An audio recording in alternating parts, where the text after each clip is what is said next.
Hey, what's up, guys? Welcome to the review prediction for Bad Boys for Life, aka Bad Boys 3. If you're new to the channel, welcome to the channel.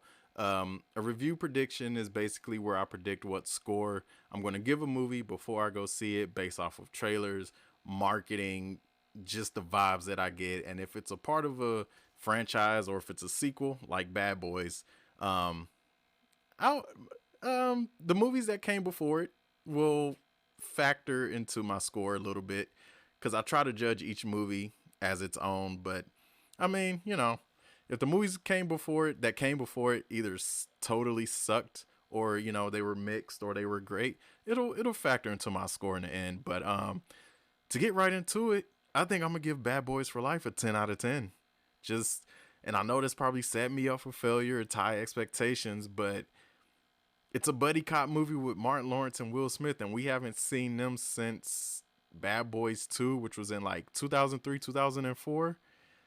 Like, whew. And I know they've been trying to get this movie off the ground for like years now. But Bad Boys 1 and Bad Boys 2, I gave a 10 out of 10.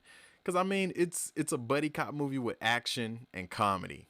No complicated plots. No, crazy twist. It's a movie with a bunch of action, and you just go back, kick back, and just have fun and eat your popcorn. You know what I'm saying? So, besides, if people can love Fast and Furious 9 movies later, even though some are better than others, but whatever. Yeah, I think I'm gonna give Bad Boys a 10 out of 10.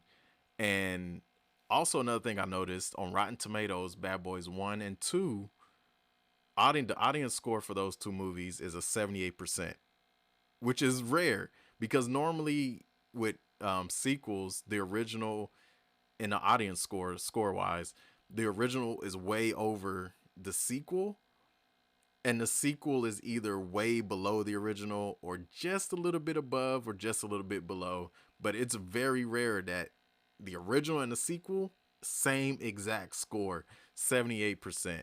And you know what? I'm gonna predict the Rotten Tomato audience score for Bad Boys for Life. Um, Instead of giving it one number, I'll give it a range.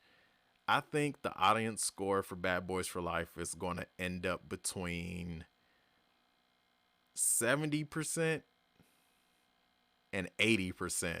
I don't see it going over 80% because from the trailers alone, I can tell, and not this isn't a bad thing.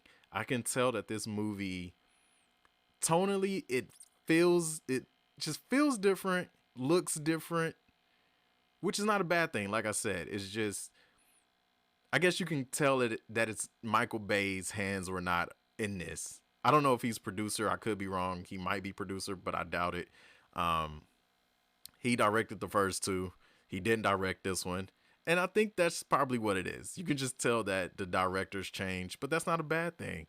Um, Another thing I noticed is that Gabriel Union, who was dating Mike Lowry in Bad Boys 2, is not in the marketing for Bad Boys for Life, because I believe Martin Lawrence's wife is in one of the trailers. Like, even though it was very quick, she's in one of the trailers. But Gabriel Union is not in any of the trailers or posters or anything like that. We didn't even see a glimpse. So I'm curious as to, and for those of you who may not remember, Gabriel Union was Martin Lawrence's sister in Bad Boys 2, and Will Smith was dating Martin's sister.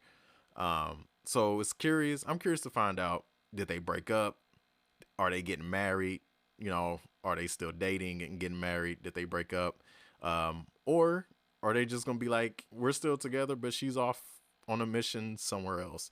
It'll be curious to know how they handle that.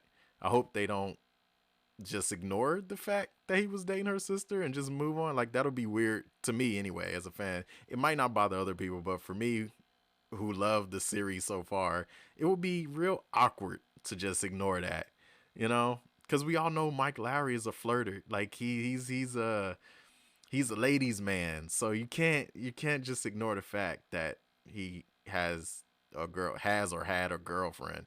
And the girlfriend is his partner's sister. You can't just graze over that. But anyway, we'll find out in 2 weeks. Um, the last Bad Boys was 2003. So it'll also be interesting. 2003, 2004. So it'll be interesting to see what the time gap is between Bad Boys 2 and Bad Boys for Life. Um, but yeah, it's great to see them together again. I know they've been trying to get this movie off the ground for a while. Um, I'm excited to see how this movie ends. Um, yeah, 10 out of 10, man. That's my prediction score. Drop down in the comments below what you think you're going to give Bad Boys for Life. Let me know if you like Bad Boys 1 and 2, 1 or 2. Which one do you prefer? You know, me, I prefer Bad Boys 2 over Bad Boys 1, but I love them both equally. Like, to me, they're both 10 out of 10. How can you watch Bad Boys and not have a good time? You know? Anyway. Oh, how can I forget? I hope the soundtrack for Bad Boys for Life, even though we haven't heard any music yet.